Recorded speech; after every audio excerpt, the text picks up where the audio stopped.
La loi de Hooke ayant été établie dans le cas homogène et isotrope, nous allons déduire les équations de Lamé à partir de la loi de conservation de la quantité de mouvement qui s'écrit ρ0 fois l'accélération égale F, les forces extérieures de volume, plus la divergence du tenseur des contraintes.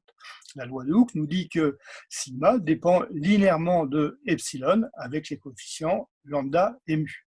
Epsilon est la partie symétrique de la jacobienne du champ de déplacement. On va donc déduire de cette expression le calcul de divergence de sigma. Donc on va utiliser la convention de Einstein qui somme les indices répétés. Donc on voit par exemple ici qu'on a l'indice répété sur D2 xi i sur D2aj D2aj qui nous donne le Laplacien. In fine, on obtient une expression que l'on peut écrire sous forme vectorielle.